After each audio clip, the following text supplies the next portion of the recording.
Veux-tu qu'il revienne, qu'il se rende compte de ce qu'il a perdu et qu'il soit même celui qui supplie pour une seconde chance? Tu n'as pas besoin de supplier, tu n'as pas besoin de t'humilier.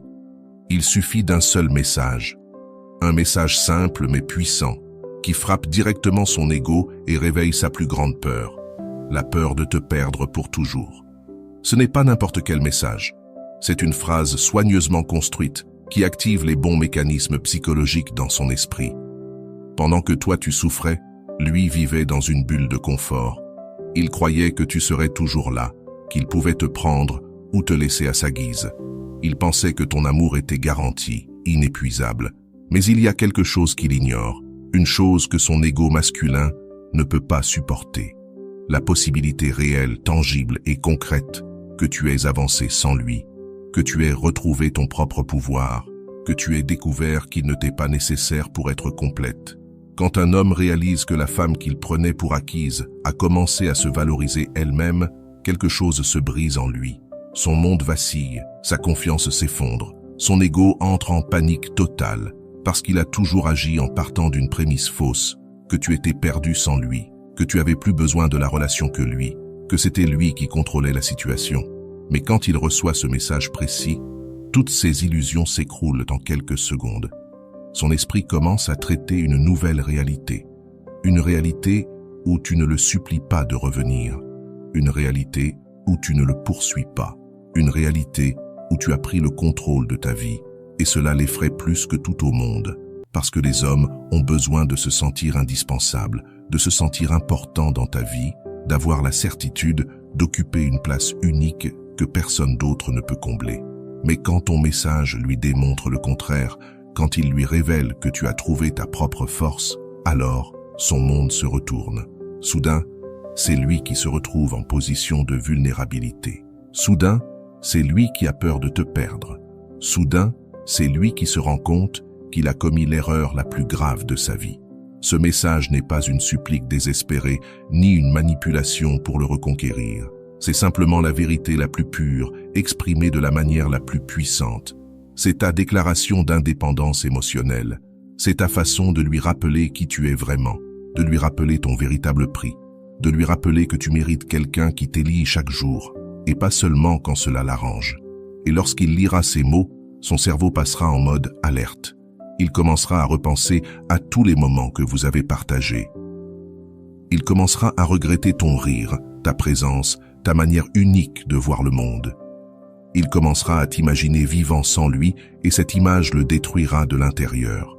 Car pour la première fois, il comprendra que tu peux réellement le perdre, pas comme une possibilité vague, mais comme une réalité imminente. Son orgueil, qui jusque-là le tenait éloigné, deviendra son pire ennemi. Il voudra répondre immédiatement. Il voudra t'appeler, te voir, te récupérer, avant qu'il ne soit trop tard. Mais le plus beau, c'est que sa réaction n'a plus d'importance. Parce qu'au moment où tu envoies ce message, tu as déjà gagné. Tu as récupéré ton pouvoir personnel. Tu as cessé d'être la victime de la situation. Tu as repris le contrôle de ton histoire. Et cela, plus qu'une réconciliation, est le véritable prix. Car une femme qui connaît sa valeur est imparable. Une femme qui ne mendie pas l'amour est magnétique. Une femme complète par elle-même est irrésistible. Ce message ne sert pas seulement à le faire revenir, il te transforme en la version la plus puissante de toi-même, la version qu'il a perdue, la version pour laquelle il suppliera de revenir, la version qu'il n'a jamais su vraiment apprécier. Mais avant de te révéler ce message puissant, je t'invite à t'abonner à cette chaîne. Cela permet à d'autres personnes qui ont besoin de ce contenu de le découvrir aussi. Et n'oublie pas de partager cette vidéo avec une amie ou un proche à qui ce message pourrait changer la vie. Commençons maintenant. L'erreur la plus fréquente, c'est d'écrire sous le coup du besoin « Tu me manques, reviens, je ne peux pas vivre sans toi ». Ces phrases n'attirent pas, elles provoquent de la pitié. Le bon message doit transmettre quelque chose de bien plus fort, que tu as le pouvoir et que c'est lui qui est sur le point de perdre l'opportunité la plus précieuse de sa vie. Et voici ce que beaucoup ne comprennent pas. Il ne s'agit pas seulement d'écrire de jolies phrases, mais de créer une réalité où c'est toi le prix qu'il risque de perdre. Quand tu écris depuis le manque, tu t'affiches comme quelqu'un qui mendie des miettes d'attention. Mais quand tu écris depuis l'abondance, depuis la certitude de ta propre valeur, alors ton message devient une déclaration de pouvoir. Le secret est dans l'inversion des rôles. La majorité des gens supplient pour obtenir une seconde chance. Toi, tu offres une dernière chance. Ce n'est pas « s'il te plaît, reprends-moi ». C'est « voici ta dernière opportunité de montrer que tu mérites encore une place dans ma vie ». La différence est énorme. L'une te fait paraître désespérée, l'autre te rend rare, précieuse et sélective. Et voici la clé que personne ne t'explique. Ton message ne doit jamais donner l'impression que tu essaies de convaincre l'autre de revenir. Il doit donner l'impression que tu envisages de lui accorder une ultime chance avant de fermer la porte à jamais. C'est la différence entre être celle qui poursuit et être celle qu'on poursuit. Le message puissant repose sur 3 piliers essentiels. D'abord, l'absence d'explication. Tu n'as pas besoin de justifier pourquoi tu écris, ni de raconter tes émotions. Tu affirmes une réalité claire et c'est tout. Ensuite, l'absence de supplication déguisée. Beaucoup croient être fortes en écrivant « Je pense que nous méritons une autre chance ». Mais cela reste une supplique, simplement mieux habillée. Le vrai message ne demande rien, il offre quelque chose de rare, ta considération.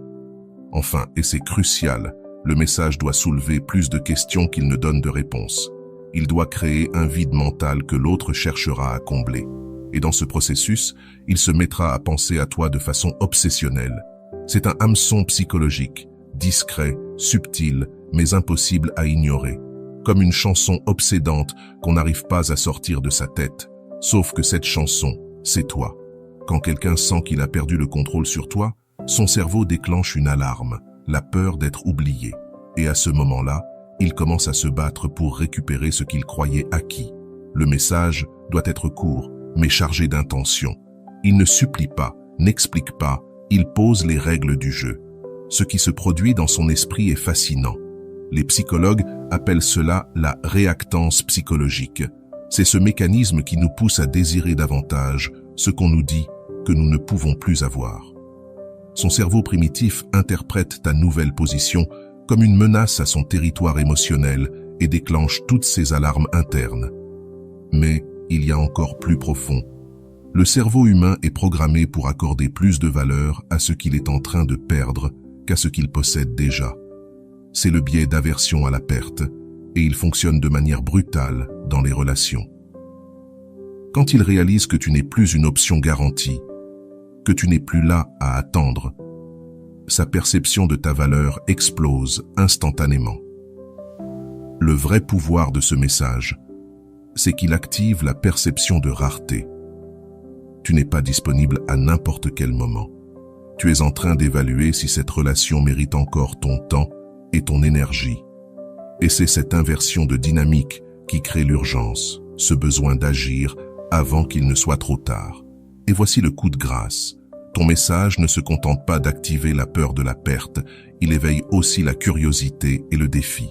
Quand il comprend qu'il ne peut plus t'arrêter facilement, son esprit fait de toi un mystère qu'il doit absolument résoudre. Tu n'es plus une option sûre et prévisible. Tu deviens le défi qu'il doit relever. Car il existe une loi fondamentale dans la psychologie humaine. Nous accordons toujours plus de valeur à ce qui nous demande un effort pour être obtenu. Et ce message réveille exactement ce principe. C'est un mécanisme de survie ancestrale qui continue d'agir dans nos relations modernes. Quand ton message arrive après une période de silence, après que cette personne ait assumé que tu avais perdu tout intérêt pour toujours, l'impact est dévastateur. Sa tête avait déjà commencé le processus de deuil, elle s'était résignée à ton absence, et soudain, tu réapparais. Mais pas comme avant. Tu reviens différent, transformé, comme quelqu'un qui a évolué, qui n'a plus besoin de validation externe. Ton message agit comme un briseur de schémas. Il détruit toutes les attentes que cette personne avait sur ton comportement. Elle attendait de la désespération. Elle trouve du contrôle. Elle attendait des supplications. Elle reçoit une offre. Elle attendait un besoin. Elle découvre de l'abondance. Cette rupture de schéma provoque une confusion cognitive que le cerveau cherche à résoudre immédiatement. Et c'est là que réside la puissance de ce mécanisme. Quand l'esprit est confus, il cherche instinctivement un repère familier pour se sentir en sécurité. Et ce repère, c'est toi, vos souvenirs, la connexion que vous avez partagée. Alors son esprit est obligé de revivre tous les moments positifs, simplement pour comprendre cette nouvelle version de toi. Mais ce n'est pas tout. Le bon message active ce qu'on appelle un ancrage émotionnel. Il ne communique pas que des mots, il transmet une émotion précise, le respect.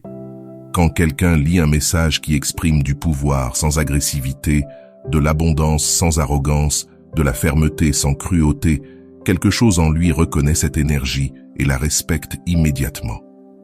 Le cerveau humain est programmé pour suivre un leadership authentique. Quand il détecte que tu as réellement repris le contrôle de ta vie et de tes choix, il ressent instinctivement le besoin de se rapprocher de toi. C'est de la survie sociale élémentaire. S'associer à ceux qui ont du pouvoir augmente nos chances de survie et de succès. Mais ce message touche encore plus profondément. Il active la peur primitive de l'abandon, mais d'une façon subtile et élégante. Tu ne menaces pas directement, tu révèles simplement une réalité. Ta présence n'est plus garantie.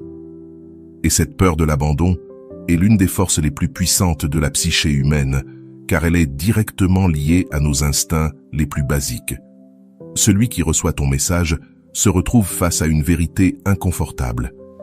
Et si, depuis tout ce temps, il avait sous-estimé ta véritable valeur? Cette réalisation agit comme un virus mental qui infecte toute sa conscience et colore chaque pensée liée à toi d'une nouvelle perspective. Alors, que dois-tu écrire? Quelque chose comme « Je veux juste que tu saches que je ne garde aucun ressentiment. » Ce que nous avons vécu était réel. Mais si un jour tu penses à revenir, souviens-toi que je ne suis plus la même personne que tu as connue.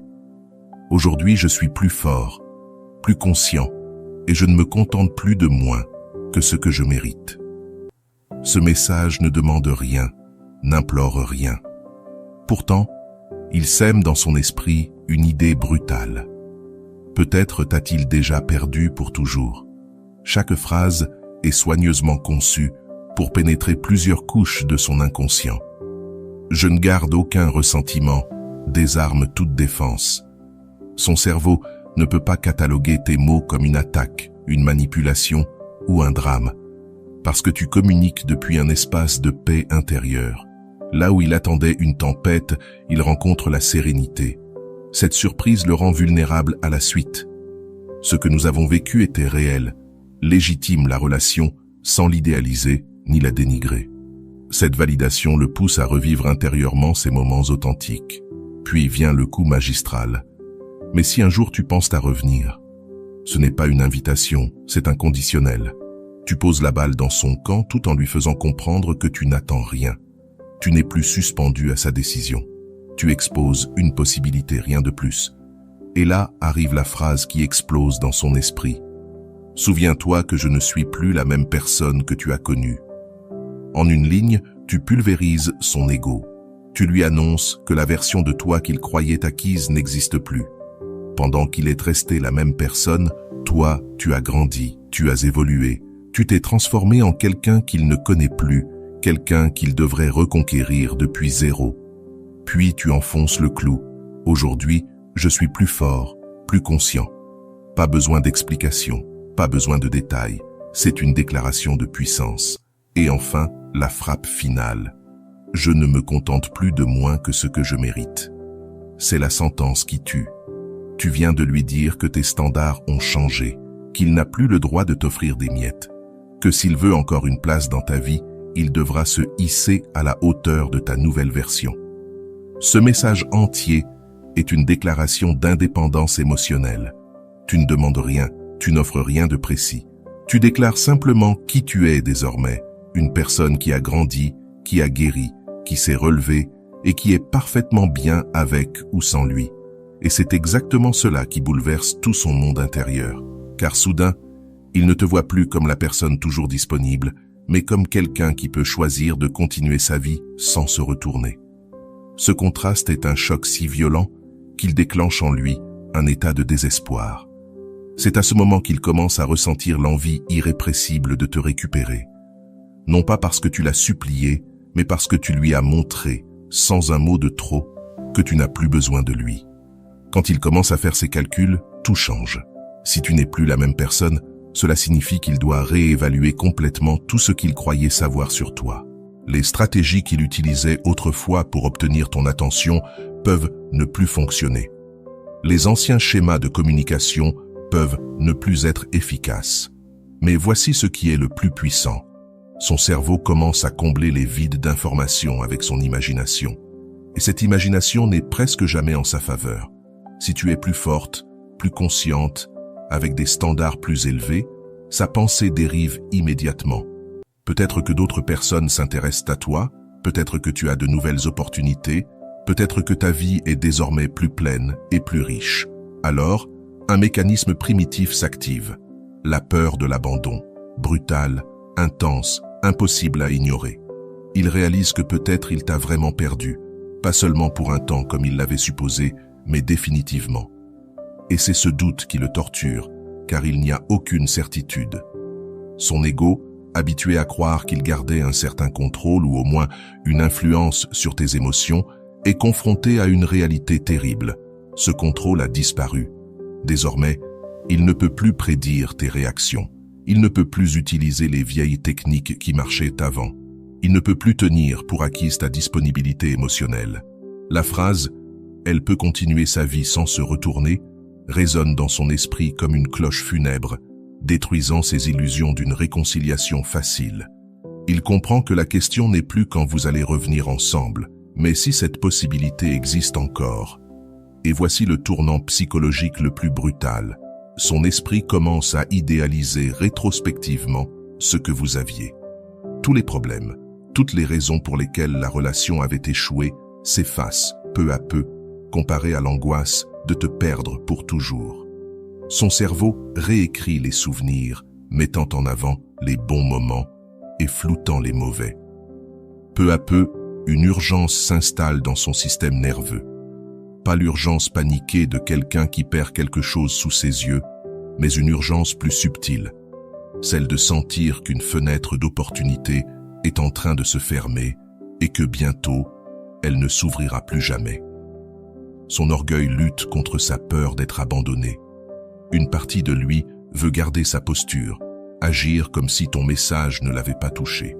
Mais une autre partie, plus primitive, panique face à l'idée que ce soit réellement sa dernière chance. Ton message l'a placé dans une position impossible.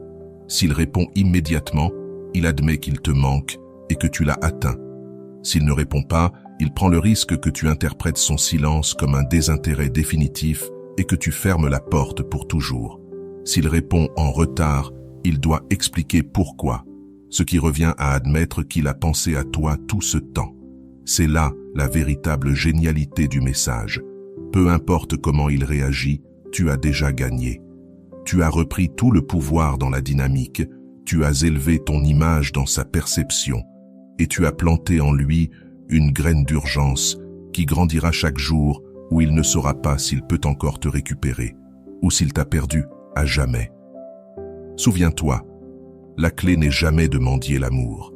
La clé, c'est de montrer que ta valeur est si grande que, s'il ne sait pas en prendre soin, il la perdra pour toujours. Voilà le vrai message qui le fera revenir. Non pas parce que toi tu as besoin de lui, mais parce que lui ne supporte pas l'idée de vivre sans ce qu'il ne pourra jamais remplacer. Si ce message t'a parlé, écris-le-moi dans les commentaires en disant « Je vais envoyer ce message ».